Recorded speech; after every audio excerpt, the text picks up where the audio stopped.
Kimi çeken? He. Biraz daha sonra.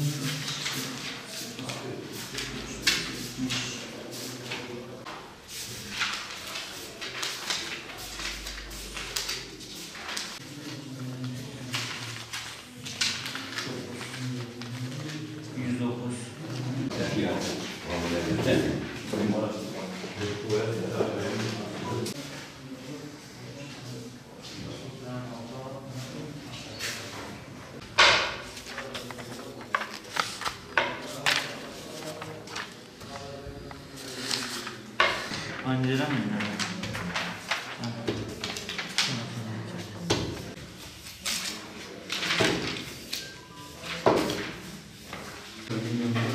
Hadi çabuk.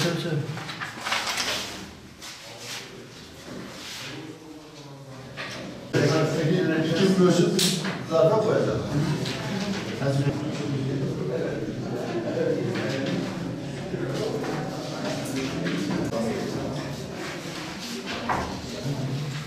Hiçbir tesir altında kalmaksızın, Hiçbir tesir altından kalmaksızın, hiç kimseden korkmadan,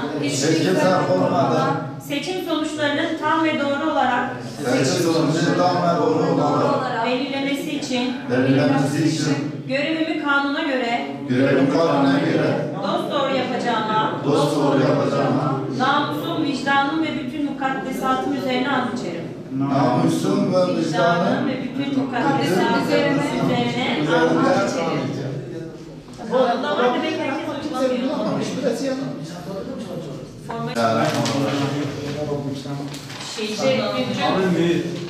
Sonra bunu geri buraya getiriyorsunuz. Masada. Evet. Bunu anlatmak.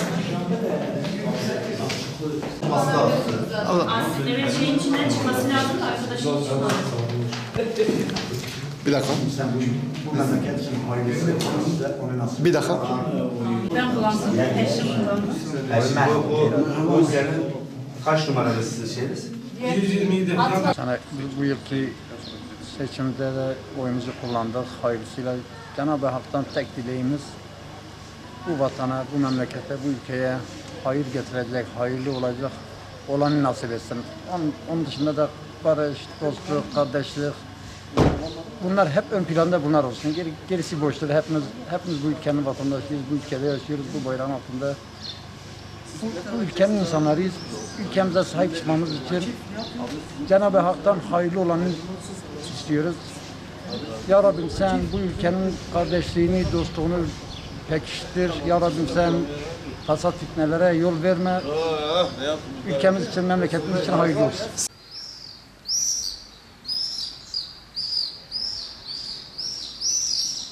Ya birisi Kimliğini yanına alıyor. Allah Allah ne kimliğini aldı ya? Her yanlışlıkla aldı. Bu kimliği.